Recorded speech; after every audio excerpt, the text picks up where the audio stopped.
श्री परमात्मने नमः। यथार्थ गीता, श्रीमद्भगवत गीता, अथ द्वादशोऽध्यायः। एकादश अध्याय के अंत में श्री कृष्ण ने बारंबार बल दिया था कि अर्जुन, मेरा यह स्वरूप जिसे तूने देखा तेरे सिवाय न पहले कभी देखा गया है और न भविष्य में कोई देख सकेगा। मैं न तप से, न यज्ञ से और न दान से ही देखे जाने को सुलभ हूं, किंतु अनन्य भक्ति के द्वारा अर्थात मेरे अतिरिक्त अन्यत्र कहीं श्रद्धा बिखेरने न पाए, निरंतर तैल धारावत मेरे चिंतन के द्वारा ठीक इसी प्रकार जैसा तूने देखा, मैं प्रत्यक्ष देखने के लिए, तत्व से साक्षात जानने के लिए और प्रवेश करने के लिए भी सुलभ हूं। अतः अर्जुन, तू निरंतर मेरा ही चिंतन कर, भक्त बन। अध्याय के अंत में उन्होंने कहा था, अर्जुन, तू मेरे ही द्वारा निर्धारित किए गए कर्म को कर, मत परमः, अपितु मेरे परायण होकर कर। अनन्य भक्ति ही उसकी प्राप्ति का माध्यम है। इस पर अर्जुन का प्रश्न स्वाभाविक था कि जो अव्यक्त अक्षर की उपासना करते हैं, इन दोनों में श्रेष्ठ कौन है? अर्जुन उवाच,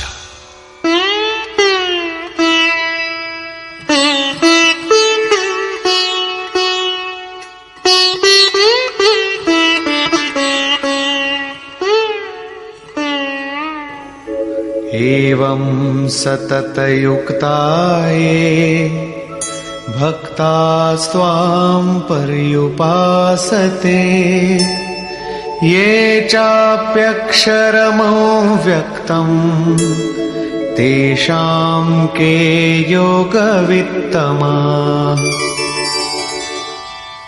एवं अर्थात इस प्रकार जो अभी अभी आपने विधि बताई है, ठीक इसी विधि के अनुसार अनन्य भक्ति से आपकी शरण लेकर, आपसे निरंतर संयुक्त होकर आपको भली प्रकार उपासते हैं, और दूसरे जो आपकी शरण न लेकर स्वतंत्र रूप से अपने भरोसे उसी अक्षय और अव्यक्त स्वरूप की उपासना करते हैं जिसमें आप भी स्थित हैं, इन दोनों प्रकार के भक्तों में अधिक उत्तम योगवेत्ता कौन है? इस पर योगेश्वर श्री कृष्ण ने कहा, श्री भगवान उवाच,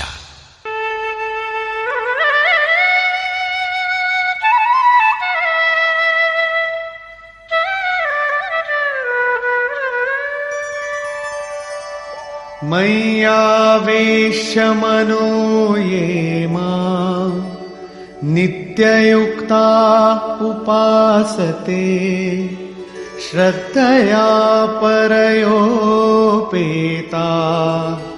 ते मे युक्ततमा मता। अर्जुन, मुझ में मन को एकाग्र करके निरंतर मुझसे संयुक्त हुए जो भक्तजन परम से संबंध रखने वाली श्रेष्ठ श्रद्धा से युक्त होकर मुझे भजते हैं, वे मुझे योगियों में भी अति उत्तम योगी मान्य हैं। ये त्वक्षरमनिर्देश्यम् अव्यक्तं पर्युपासते, सर्वत्र गमचिन्त्यं च कूटस्थमचलं ध्रुवम्, संयम्येन्द्रियग्रामं सर्वत्र समबुद्धयः, ते प्राप्नुवन्ति मामेव सर्वभूतहिते रताः।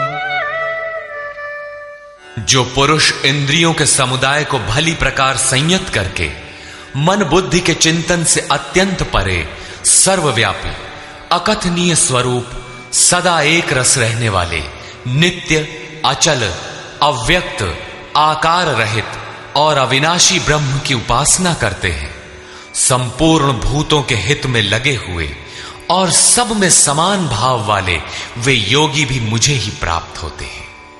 ब्रह्म के उपर्युक्त विशेषण मुझसे भिन्न नहीं है, किंतु क्लेशोऽधिकतरस्तेषाम् अव्यक्तासक्तचेतसाम् अव्यक्ता हि गतिर्दुःखम् देहवद्भिरवाप्यते।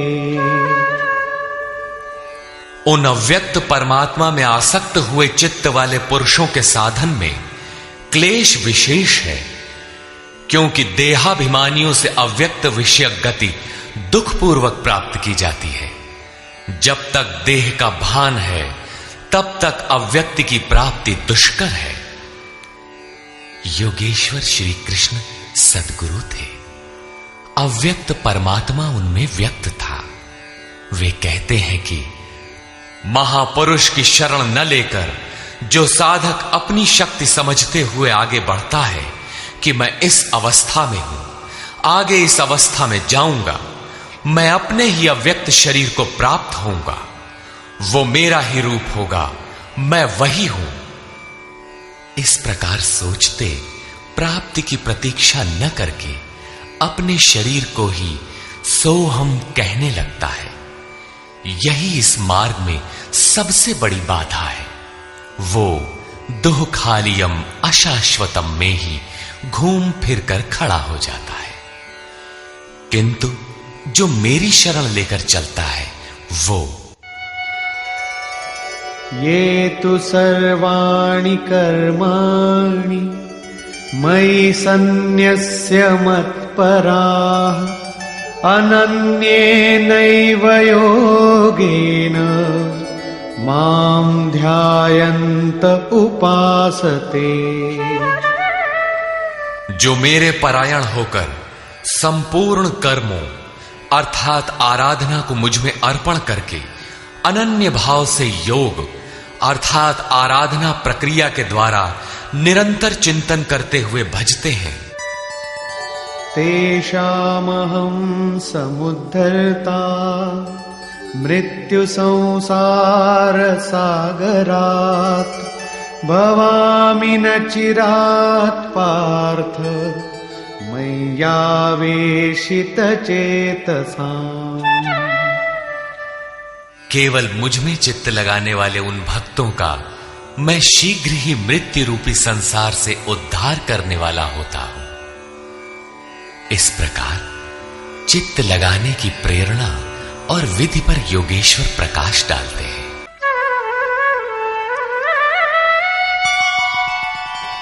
मय्येव मन आधत्स्व मयि बुद्धिं निवेशय निवसिष्यसि मय्येव अत ऊर्ध्वं न संशयः।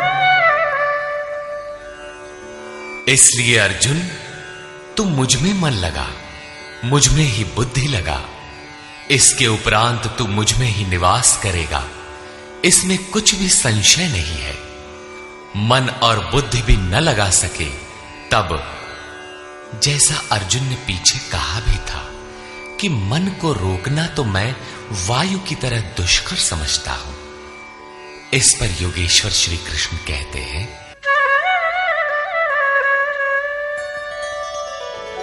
अथ चित्तं समाधातुं न शक्नोषि मयि स्थिरम् अभ्यासयोगेन ततो मामिच्छाप्तुं धनंजय।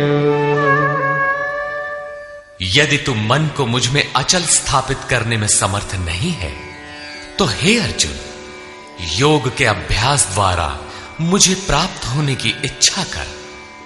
अर्थात जहां भी चित्त जाए वहां से घसीट कर उसे आराधना चिंतन क्रिया में लगाने का नाम अभ्यास है। यदि ये भी न कर पाए तो अभ्यासेऽप्यसमर्थोऽसि मत्कर्म परमो भव मदर्थमपि कर्माणि कुर्वन् सिद्धिमवाप्स्यसि। यदि तू अभ्यास में भी असमर्थ है तो केवल मेरे लिए कर्म कर, अर्थात आराधना करने में तत्पर हो जा। इस प्रकार मेरी प्राप्ति के लिए कर्मों को करता हुआ तू मेरी प्राप्ति रूपी सिद्धि को ही प्राप्त होगा। अर्थात अभ्यास भी पार न लगे तो साधन पथ में लगे भर रहो। अथैतदप्यशक्तोऽसि कर्तुम् मद्योगमाश्रितः सर्वकर्मफलत्यागम् ततः कुरु यतात्मवान्। यदि इसे भी करने में असमर्थ हो तो संपूर्ण कर्म के फल का त्याग कर, अर्थात लाभ हानि की चिंता छोड़कर मद्योग के आश्रित होकर, अर्थात समर्पण के साथ आत्मवान महापुरुष की शरण में जाओ। उनसे प्रेरित होकर कर्म स्वतः होने लगेगा। समर्पण के साथ कर्म फल के त्याग का महत्व बताते हुए योगेश्वर श्री कृष्ण कहते हैं, श्रेयो हि ज्ञानमभ्यासाच् ज्ञानाध्यानं विशिष्यते ध्यानात् कर्मफलत्यागः त्यागात् शान्तिरनन्तरम्। केवल चित्त को रोकने के अभ्यास से ज्ञान मार्ग से कर्म में प्रवृत्त होना श्रेष्ठ है। ज्ञान माध्यम से कर्म को कार्य रूप देने की अपेक्षा ध्यान श्रेष्ठ है, क्योंकि ध्यान में इष्ट रहता ही है। ध्यान से भी संपूर्ण कर्मों के फल का त्याग श्रेष्ठ है, क्योंकि इष्ट के प्रति समर्पण के साथ ही योग पर दृष्टि रखते हुए कर्म फल का त्याग करने से उनके योग क्षेम की जिम्मेदारी इष्ट की हो जाती है। इसलिए इस त्याग से वो तत्काल ही परम शांति को प्राप्त हो जाता है। अभी तक योगेश्वर श्री कृष्ण ने बताया कि अव्यक्त की उपासना करने वाले ज्ञान मार्गी से समर्पण के साथ कर्म करने वाला निष्काम कर्मयोगी श्रेष्ठ है। दोनों एक ही कर्म करते हैं, किंतु ज्ञान मार्गी के पथ में व्यवधान अधिक है। उसके लाभ हानि की जिम्मेदारी स्वयं पर रहती है, जबकि समर्पित भक्ति की जिम्मेदारी महापुरुष पर होती है। इसलिए वो कर्म फल त्याग द्वारा शीघ्र ही शांति को प्राप्त होता है। अब शांति प्राप्त पुरुष के लक्षण बताते हैं। अद्वेष्टा सर्वभूतानां मैत्रः करुण एव च निर्ममो निरहंकारः समदुःख सुख क्षमी। इस प्रकार शांति को प्राप्त हुआ जो पुरुष सब भूतों में द्वेष भाव से रहित, सबका प्रेमी और हेतु रहित दयालु है, और जो ममता से रहित, अहंकार से रहित, सुख दुख की प्राप्ति में सम तथा क्षमावान है।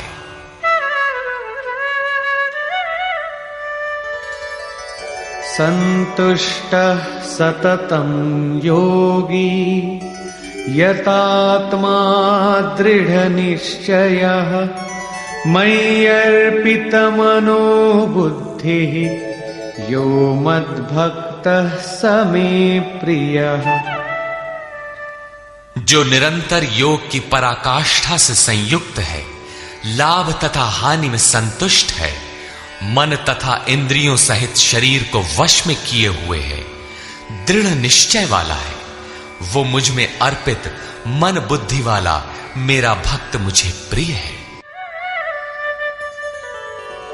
यस्मान्नो द्विजते लोको लोकान्नो द्विजते च यः हर्षामर्षभयोद्वेगैर् मुक्तो यः स च मे प्रियः।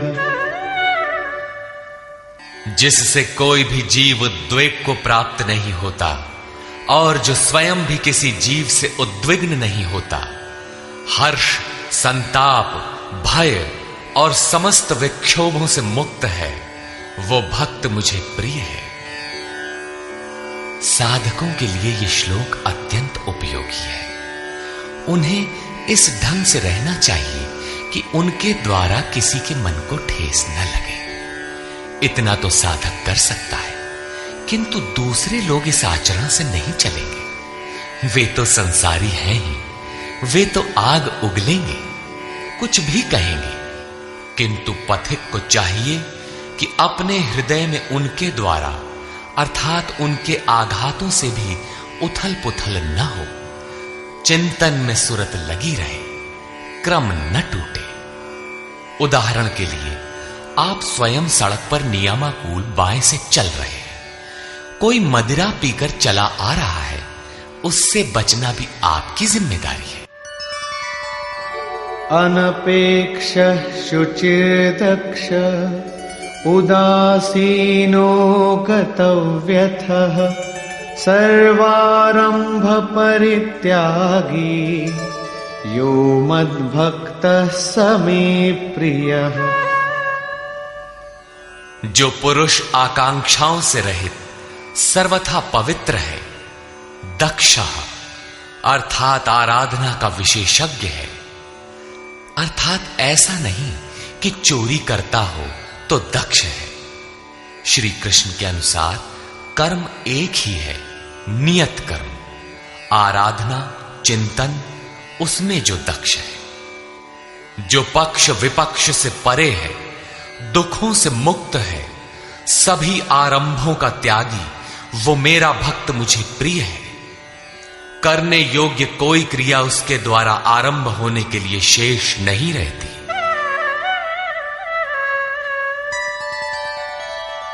यो न हृष्यति न द्वेष्टि न शोचति न कांक्षति शुभाशुभ परित्यागी भक्तिमान्यः स मे प्रियः। जो न कभी हर्षित होता है, न द्वेष करता है, न शोक करता है, न कामना ही करता है, जो शुभ और अशुभ संपूर्ण कर्मों के फल का त्यागी है, जहां कोई शुभ विलग नहीं है, अशुभ शेष नहीं है, भक्ति की इस पराकाष्ठा से युक्त वो पुरुष मुझे प्रिय है। समः शत्रौ च मित्रे च तथा मानापमानयोः शीतोष्ण सुख दुःखेषु समः संग विवर्जितः। जो पुरुष शत्रु और मित्र में, मान तथा अपमान में सम है, जिसके अंतःकरण की वृत्तियां सर्वथा शांत हैं, जो सर्दी गर्मी सुख दुखादि द्वंद्वों में सम है और आसक्ति रहित है, तथा तुल्य निंदा स्तुतिर्मौनी संतुष्टो येन केनचित् अनिकेतः स्थिरमतिर् भक्तिमान् मे प्रियो नरः। जो निंदा तथा स्तुति को समान समझने वाला है, मननशीलता की चरम सीमा पर पहुंचकर जिसकी मन सहित इंद्रियां शांत हो चुकी है, जिस किसी प्रकार शरीर निर्वाह होने में जो सदैव संतुष्ट है, जो अपने निवास स्थान में ममता से रहित है, भक्ति की पराकाष्ठा पर पहुंचा हुआ वो स्थिर बुद्धि वाला पुरुष मुझे प्रिय है।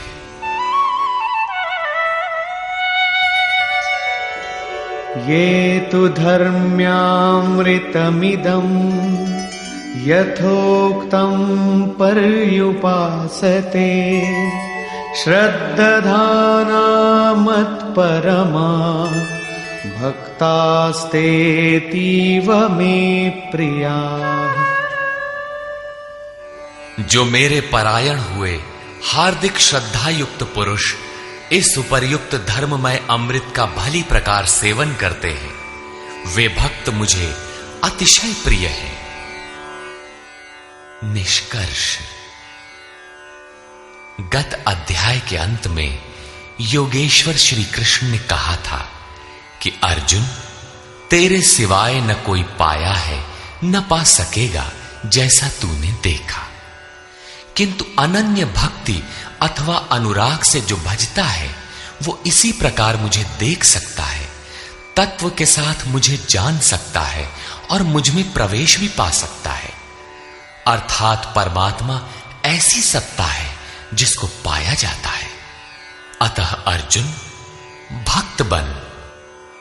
अर्जुन ने इस अध्याय में प्रश्न किया कि भगवान, अनन्य भाव से जो आपका चिंतन करते हैं और दूसरे वे जो अक्षर अव्यक्त की उपासना करते हैं, इन दोनों में उत्तम योग वेदता कौन है? योगेश्वर श्री कृष्ण ने बताया कि दोनों मुझे ही प्राप्त होते हैं, क्योंकि मैं अव्यक्त स्वरूप हूं, किंतु जो इंद्रियों को वश में रखते हुए मन को सब ओर से समेटकर अव्यक्त परमात्मा में आसक्त हैं, उनके पथ में क्लेश विशेष है। जब तक देह का अध्यास अर्थात भान है, तब तक अव्यक्त स्वरूप की प्राप्ति दुखपूर्ण है, क्योंकि अव्यक्त स्वरूप तो चित्त के निरोध और विलय काल में मिलेगा। उसके पूर्व उसका शरीर ही बीच में बाधक बन जाता है।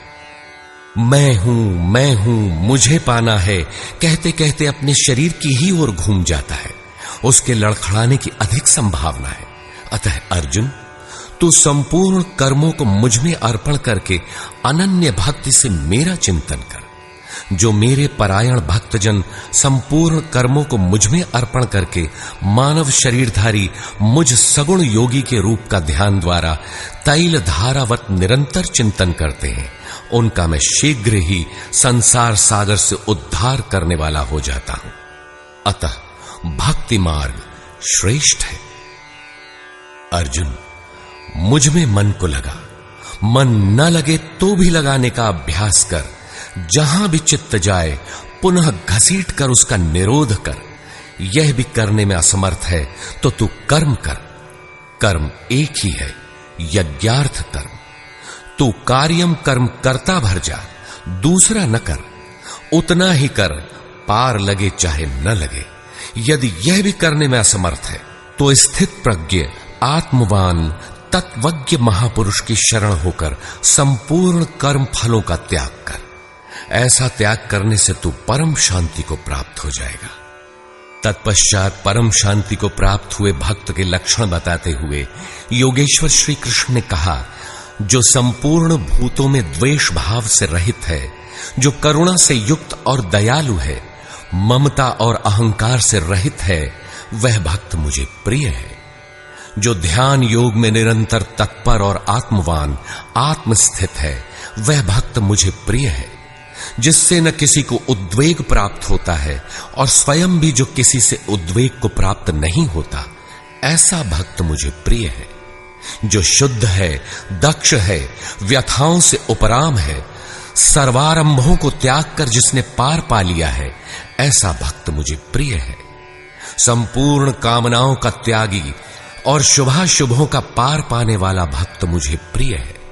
जो निंदा और स्तुति में समान और मौन है, मन सहित जिसकी इंद्रियां शांत और मौन है, जो किसी भी प्रकार शरीर निर्वाह में संतुष्ट और रहने के स्थान में ममता से रहित है, शरीर रक्षा में भी जिसकी आसक्ति नहीं है, ऐसा स्थित प्रज्ञ भक्तिमान पुरुष मुझे प्रिय है।